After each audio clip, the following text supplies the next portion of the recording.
Tak ahoj, vítajte na kanáli For Work and Fun a v dnešnom videu sa pozrieme na nový model uhlovej brúsky Parkside zo série Performance.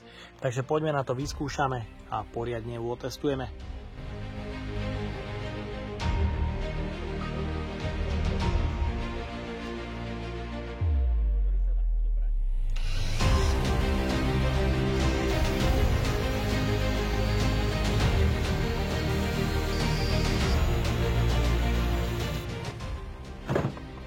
Je celkom zaujímavé, že Flexa v novej verzii PVSA P20 LED 4 je dostupná v cene 60 €. Rovnako s 5-ročnou zárukou je tu kompletne zmenený dizajn a ergonomia. Flexa navyše prináša možnosť nastaviť otáčky či už cez mikrospínač v 6 prednastavených režimoch alebo pomocou aplikácie Ready to Connect od 3 až do 10 000 otáčok za minútu.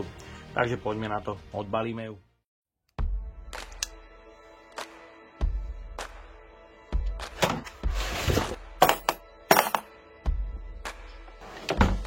V balení nájdeme užívateľský manuál v mnohých jazykoch,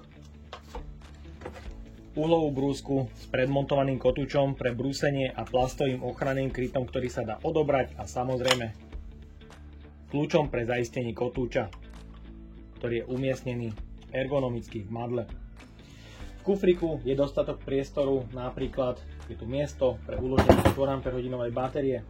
Do kufriku Flexu kľudne zavrieš aj s predmontovanou 8 Ah batériou. Nie je problém vložiť aj základnú sadu rezných alebo brúsnych kotúčov. Flexa tam bez problémov vojde, ide to trošku stuha. Je tu ďalšie miesto pre osadenie 8 Ah batérie a bežnej nabíjačky, pozor, nie Smart. A kufrík bez problémov zavrieš. Tu vidíte ale, že sa troška odtláča, ale nie je to problém. Dizajn a ergonomia je opäť v novej verzii na vynikajúcej úrovni a zlepšená oproti predchádzajúcej verzii, hlavne kvôli madlu, ktoré sa veľmi dobre drží v ruke. Horšie je na tom už trošku spracovanie, ktorého plasty sú vyhotovené z mäkkých recyklovateľných materiálov a je taktiež vidieť jemné nedokonalosti v spojoch. Uhlová brúska je vybavená obojručným držaním stroja, preto je tu madlo umiestnené z ľavej, z pravej strany a aj z vrchu na uhlový prevod. V madle je šikovná pomôcka pre demontáž kotúča. Uhlový prevod má tlačítko pre zaistenie kotúča pri výmene. Ochranný kryt musí každý výrobca uhlovej brúsky už dodávať s plastovým prvkom, ktorý sa dá jednoducho beznástrojovo odobrať. V základe je rýchlo upínacia matica so závitom M14, jeden hrubovací kotúč a podložka pre osadenie kotúča. Ochranný kryt je možné polohovať v 5 prednastavených polohách a z vrchu máme tlačítko pre zapnutie uhlovej brúsky, ktoré je potrebné najprv potlačiť do pravej strany a následne zapnúť.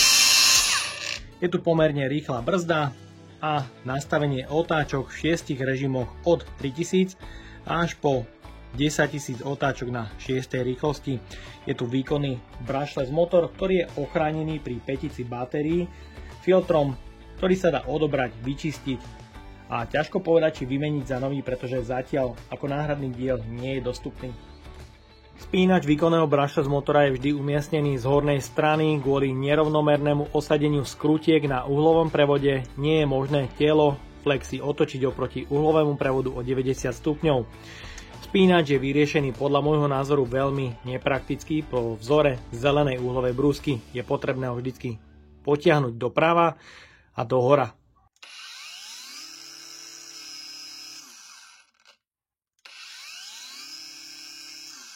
Je potrebné si na to zvyknúť. A je tu pomerne rýchla brzda do 2 sekúnd. Novú verziu je možné uložiť bežným spôsobom. Taktiež má na uhlovom prevode výstupky pre uloženie týmto spôsobom a tým možnosť nabrúsiť nejaký ten predmet. Stabilita je slušná a rovnako je možné ju položiť aj na batériu, kde má rovnako celkom slušnú stabilitu. Novinkovou verzii D4 je určite konfigurácia stroja pomocou aplikácie Lidl Home, ktorá sa spáruje so smartfónom. Je tu možnosť nastaviť iba otáčky Rovnako ako na uhlovej brúske od rýchlosti 1 až po 6, bohužiaľ režim Expert pre plynulé nastavenie otáčok tu chýba. Takže je možné sledovať iba zaťaženie stroja,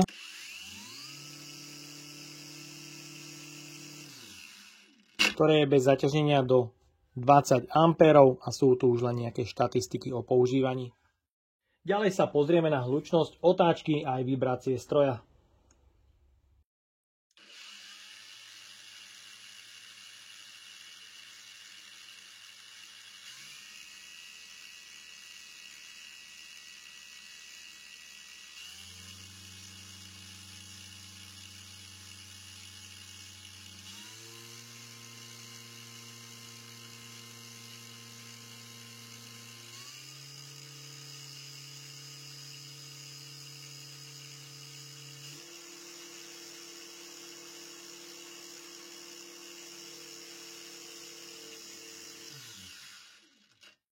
Maximálne otáčky som nameral zhruba 9150, výrobca na štítku uvádza až 10 000.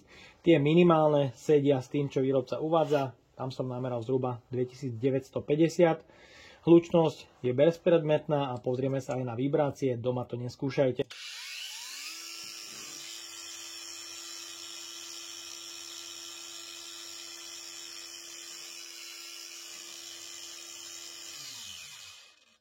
Na tele uhlovej brúsky je cítiť jemné vibrácie, ktoré určite spôsobuje aj rýchlo upínacia matica. Pozrieme sa aj na hmotnosť so 4 Ah batériou a osadeným kotúčom 2283 gramov. S klasickou 4 Ah je to 2373 gramov. A s 8 Ah batériou a kotúčom je to 2696 gramov. Porovnáme to aj so staršou verziou a 8 Ah batériou, samozrejme rovnakým kotúčom, kde je hmotnosť 2764 gramov, čo je takmer o 100 gramov viac. V porovnaní s predchádzajúcou verziou je tu množstvo dizajnových zmien, kde napríklad madlá sa tvária u obidvoch, že by dokázali poholcovať vibrácie, ale vôbec to nefunguje. Sú tam závity M8. Uhlové prevody sú zmenené. U D4 je uhlový prevod užší a tým je flexa dostupnejšia pri brúsení v náročných aplikáciách. Ochranné kryty, polohovanie na 5 polôch, u starej verzie až na 12 polôch. Spínanie stroja je lepšie vyriešené na staršej verzii, ale máme tu reguláciu otáčok a ergonomické držanie stroja s vymeniteľnými filtrami. Je tu zmena pri petici batérií, kde v starej verzii je batéria vkladaná zhora a vychýlená o pár stupňov kvôli ergonomickému držaniu stroja, čo bolo výborné. Tu v novej verzii sa batéria vkladá zo spodnej strany a je to spravené kvôli tomu, aby nebola narušená ergonómia stroja a tým, aby batéria, ak by bola vkladaná z hornej strany, by zavádzala pri zápestí, takto je to vyriešené výborne. Ďalej sa pozrieme aj na rýchlosť zastavenia kotúča obidvoch modelov.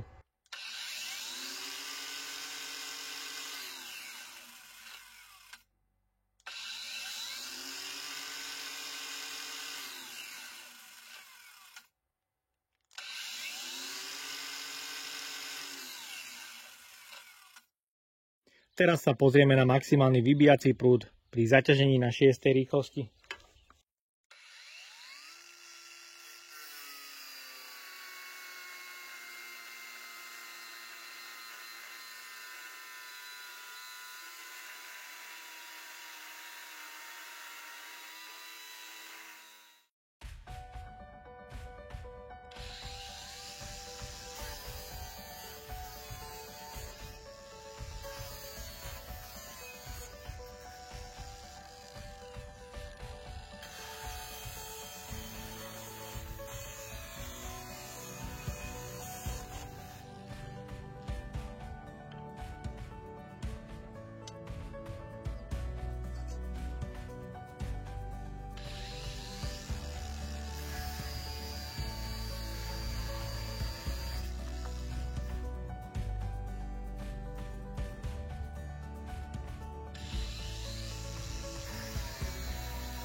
Triflexa ide do železa veľmi dobre.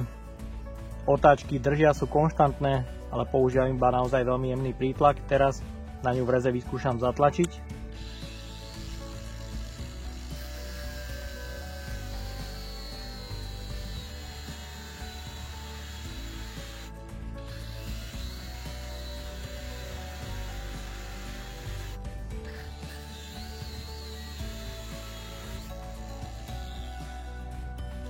Videli sme dvakrát zastavenie kotúča s dosť silným prítlakom a aj dvakrát automatické spustenie po zastavení. Ťažko povedať, či je táto funkcia pri Flexe bezpečná.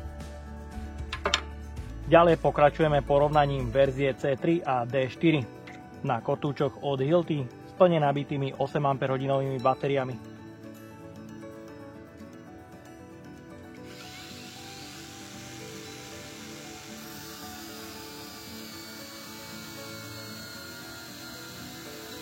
Pocitovo sa zdá, že verzia D4 drží konštantne otáčky, aj keď sa kotúč ponára hlbšie do rezu. C3 tam dokáže spomaliť, ale nezastane aj pri jemnom prítlaku.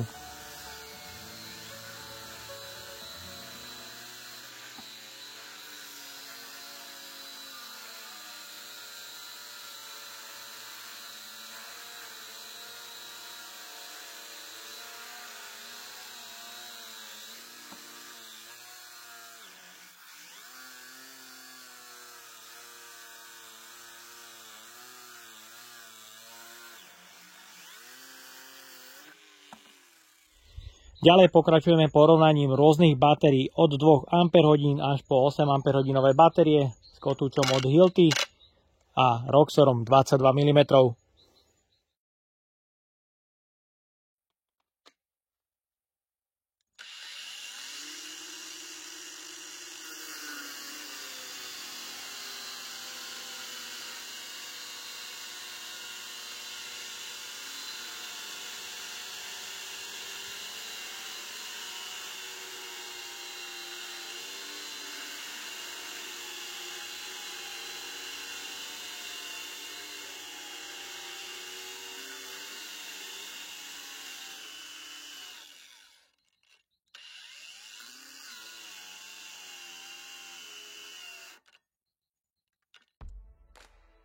Ďalej pokračujem efektivitou jedného nabitia 8 Ah batérie, ktorá je plne nabitá pre test s kotúčom od Hilti 125x1 mm.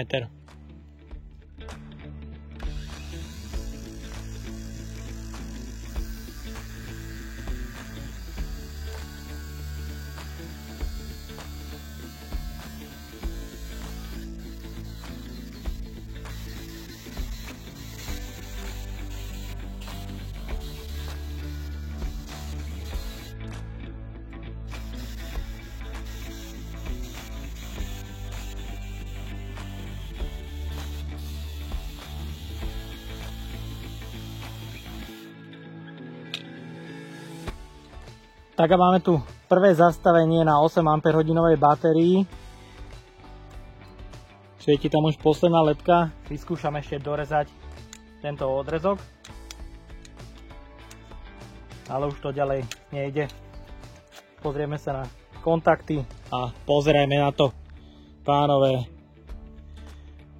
Jedenkrát efektivita jedného nabitia 8 Ah batérie a znova aj pri D4 kompletne ohorené kontakty na batérii. Takže tie batérie 8 Ah sú dobré, ale nie na takéto používanie. Tu je to vidieť, je to naozaj extrém a hrozí naozaj veľké nebezpečenstvo poškodenia batérie. A taktiež to môžete vidieť na petici, zbytok ohorených kontaktov a rozstavené plasty z batérie.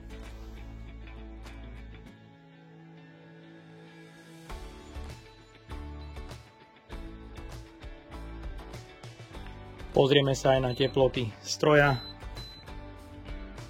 Na tele len do 30 stupňov, pretože aktuálna teplota prostredia je zhruba 6 stupňov Celzia. Je celkom chladno, tá petica je okolo 45 stupňov. Pozrieme sa aj na teploty batérie.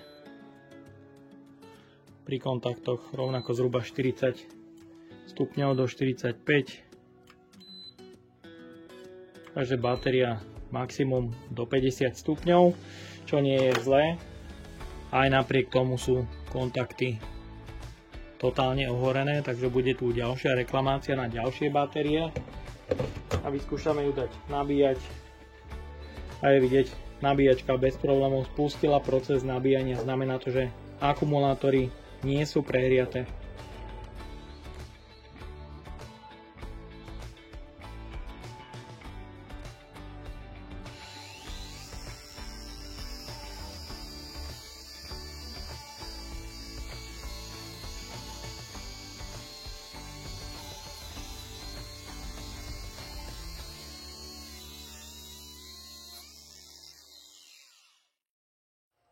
Použitie fibrového kotúča na flexe môže byť problém a v mojom prípade to znova problém je, pretože závit M14 je znova krátky. Môj unášač od 3M tam absolútne nepasuje, pretože závit je krátky a matica so závitom M14 ho bez spotrebného materiálu uchytí iba na jeden jediný závit, čo je veľmi málo. Ak medzi unášač a maticu vložím kotúč, nemám šancu maticu dotiahnuť, proste to nejde a kotúč do flexy jednoducho neuchytím. Tento istý problém som mal aj na verzii C3, takže je to iba môj osobný problém, ale na iných brúskach s týmto unášačom absolútne žiadny problém nemám. Ďalej pokračujeme brúsením lamelovým kotúčom od Hilty zrnitosti 40. Flexa má reguláciu otáčok. Po stlačení mikrospínača sa rozsvieti navolená rýchlosť. Je tu 6 prednastavených režimov a vyskúšame od jednotky. Ciferník je veľmi pekne viditeľný.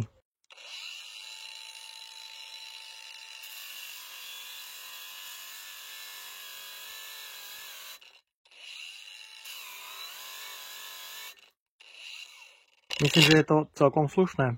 Už na prvej rýchlosti má flexa celkom dobrú silu, takže je to použiteľné určite.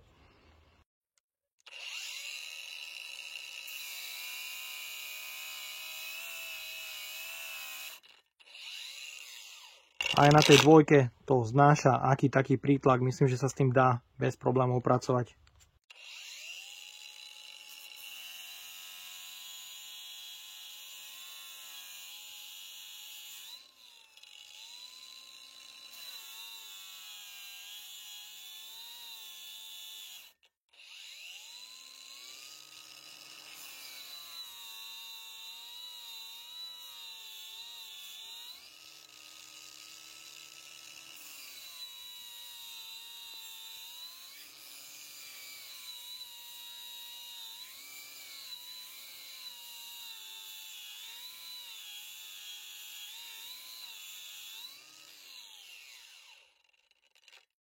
Na 6. rýchlosti je už cítiť, flexa má naozaj výbornú silu aj pri brúsení. Teraz na ňu vyskúšam pri brúsení zatlačiť.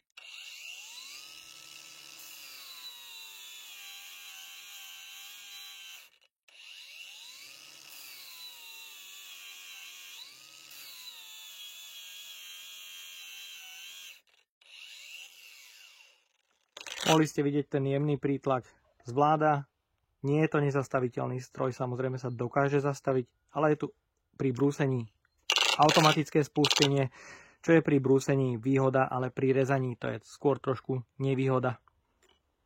No a teraz pri takom strednom prítlaku vyskúšam odbrúsiť jeden kompletne celý zvar.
Tak a máme tu záver recenzie a taktiež porovnania uhlových brúsok D4 versus C3, kde nová verzia je určite vylepšená v mnohých smeroch, či už výkon pri rezaní alebo brúsení, taktiež ergonómia navyše, regulácia otáčok, odoberateľné filtre sú jednoznačne dominujúce a v prospech verzie D4, takže za to určite palec hore. Určite som ale zachytil znova na D4, že môj fibrový unášač jednoducho nepasuje ani do verzie D4, takže určite by som ešte zlepšil predĺžniť trošku závit, aby môj 3M-kový unášač pasoval. Robil som aj efektivitu jedného nabitia 8 Ah batérie, kde som odrezal 60 odrezkov 35x35 x 40 mm, spotreboval 2 hilťacké kotúče, no ale batéria ma odstavila, pretože kontakty pri nepretržitom používaní znova vyhoreli na mínusovom póle, čo sa rovnako stalo minulý rok, rovnako s C3, pretože tu sú veľké vybíjacie prúdy a batéria má jednoducho konštrukčnú chybu. Takže ja dúfam, že sa vám dnešné video a porovnanie týchto dvoch uhlových brúsok páčilo. Ak by ste ma aj vy chceli podporiť finančným príspevkom, dole do popisu vkladám link na PayPal Donate. No a odo mňa je to na dnes všetko. A ak sa ti toto video páčilo, daj like, potvrď odber a zvonček, aby ti už neušlo ďalšie video. Ahoj.